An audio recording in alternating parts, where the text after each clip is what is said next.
do is open it up to question and answers. There's 2 microphones down here. I'll be happy to try to answer any questions that you have. We also have people in the booth up there that are pulling in questions from the internet and from the chat rooms for those who are watching at home.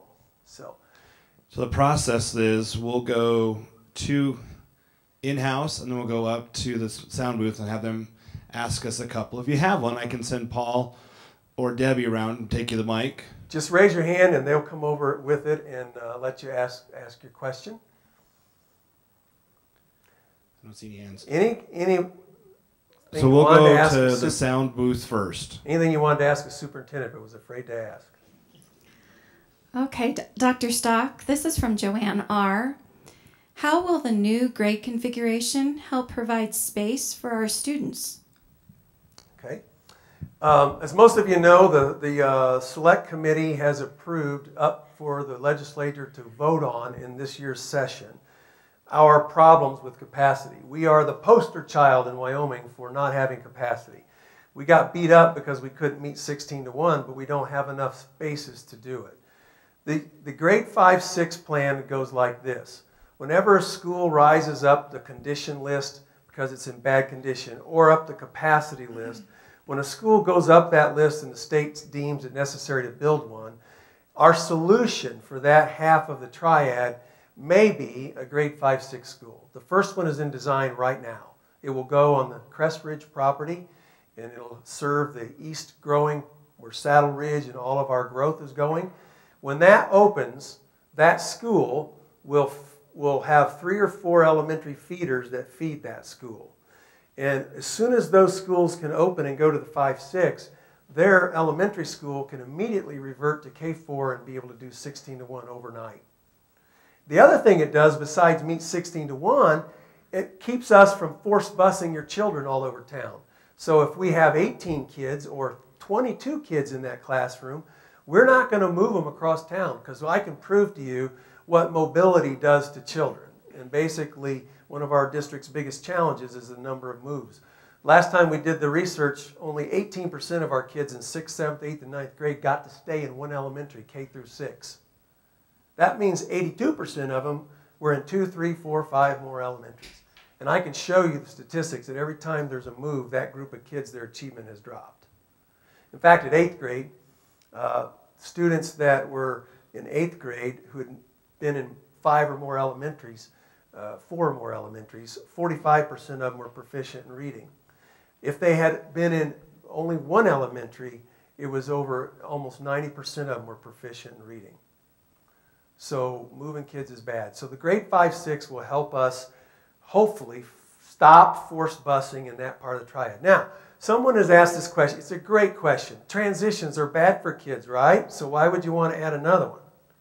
Well, we really don't, but we have limited options. But what we're going to do is the feeder schools, we will bring those children from their elementary together. So Saddle Ridge, if you had a 5th or 6th grade student who's going to the new East Side School, we're going to bring your Saddle Ridge 5th graders into that 5th grade together so they're with their friends. And then by the end of that year, they will know everyone else in the 5th grade, and that's half their graduating class. And then when they go to the junior high, guess what? They already know half the kids. What's happening now is the kids come out of an elementary with 20 or 30 friends. They don't see any of them all day, and they go into a 7th grade with 350 kids. They might not have one kid they know. The research says that moving from one, and we actually have two split campuses now. Deming Miller is our highest performing elementary in the district. It's a split campus with a transition in the middle. Transitioning a kid from one room to another is not the problem. The problem is they lose their social group, their cohort network of friends. And when they get to the new school, they're scared to death. So those are some of the things the grade 5-6 will do. We'll also be able to provide perhaps a few more opportunities like enrichment. We'll be able to put like pre-algebra mathematics trained teachers in that at school to teach the 6th grade mathematics kids who are top quintile. We got really sharp kids in those schools, but we don't have the capacity in a small elementary to enrich at that level. Any other questions? Paul, we got one back here.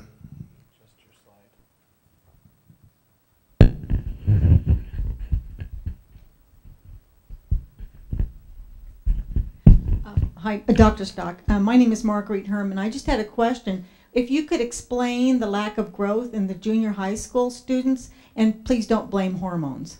Yeah, I've heard that excuse before. Well, they're hormones. Here's why I don't buy the hormone excuse. Are our 7th graders really that much more hormonally challenged than the rest of the nation's 7th graders? I mean, I don't know how they could be, but adolescence is always a tough road. In all districts across the country, if they have a transitional drop in achievement, most of them will tell you it's at that transition into adolescence. That's pretty standard. The problem that we're experiencing is our drop is more severe. We come out of 6th grade, which is actually our highest performing nationally normed grade level on MAP testing, and come out at the end of 7th in our lowest. And that's why we've got to figure out why. I mean, I don't know. It's not worth blaming children or kids or parents. There's something in systemically that we've got to do, and we're working on it. I mean, we've got some controversy going now because we've asked teachers at the junior high to core together to take ownership. So we put these 4, 6 teachers and give them these 110 kids and say, they're yours. You own them. This junior high thing, if I've got 180 kids a day and period 1, period 2, I don't have any commonalities. I don't share any kids with other. If we take 6 teachers and give them the same 110 kids and say they're yours, you own them. Let's know every kid inside out. Let's bring the parents in. Let's talk to them. Let's communicate with families. They are ours. We own them. We're a team. That's what we're trying to do at the junior high, to break this big school down into smaller pieces and say, can we develop some ownership and build relationships with those children? I really think at the adolescent level, we've got to do something to build better relationships with the students. I think there's something missing in there. We are working on the curriculum. We do know we have some curriculum issues to shore up, and especially with our top kids, and especially in math. Other questions? How about another one from the booth? And then okay, go ahead.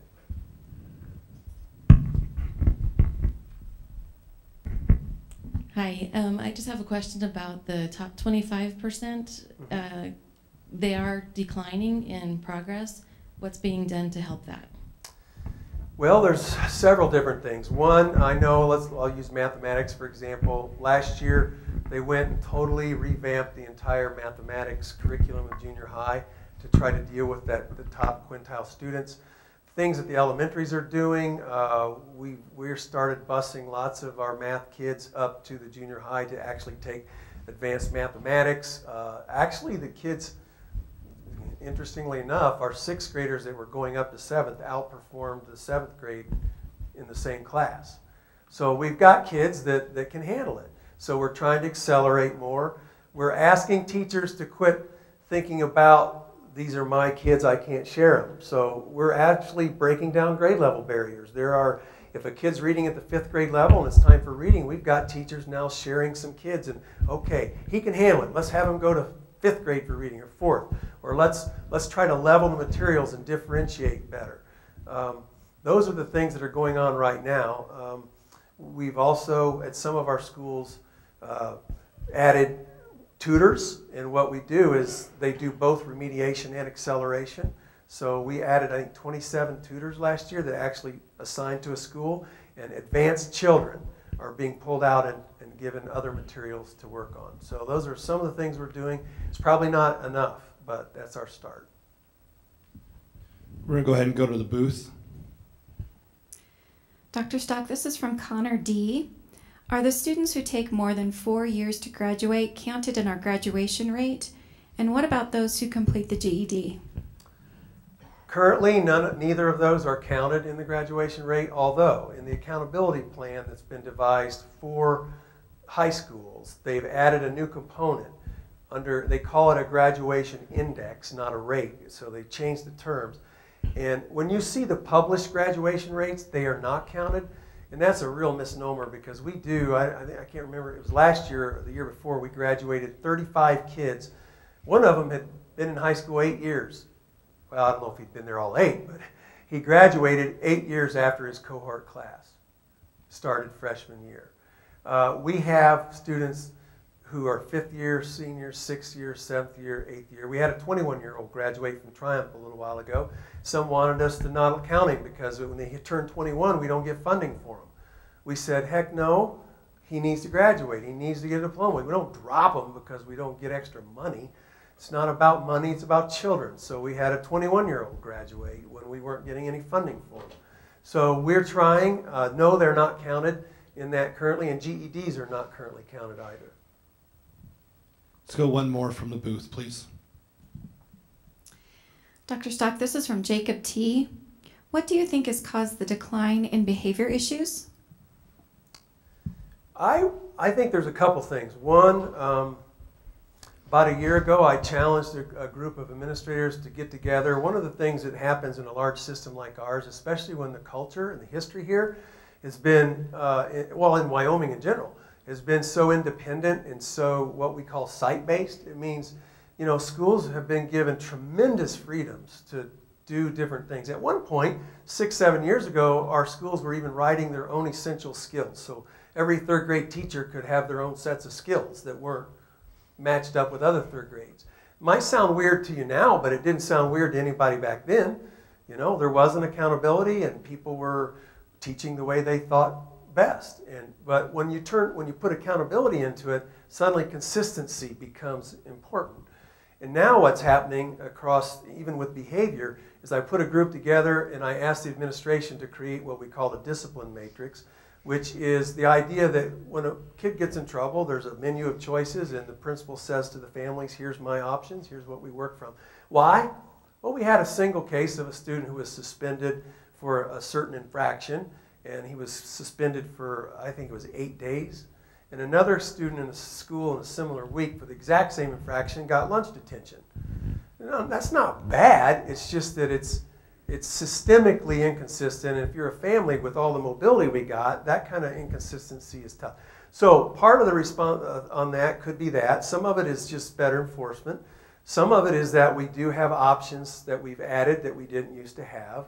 You know, the Education Annex has expanded to the point where it's a great program, and kids that go there get help, but it's, like I said, it's not punitive, but they don't really want to return.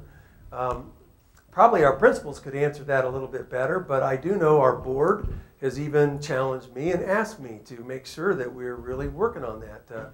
Probably the hardest thing our board does is go into executive session and hear the suspension, expulsion stories. They don't hear the names, they only hear the incidences, but they see the pattern of that, and they go into the phone logs, and you know, if we see a kid being suspended and he's had 37 incidences in Power School logged for the same thing, that's not good. Shouldn't take that many times for the student to learn the lesson. So we've tried to be more strict and more consistent. Maybe that's helped, I don't know. And it is now exactly 7:01, and I promised that I would be done at 7. So I will stick around if you have other questions. I want to thank you very much for your apt attention, for being so willing to come out on a late night and just hear about your district. And thank you very much.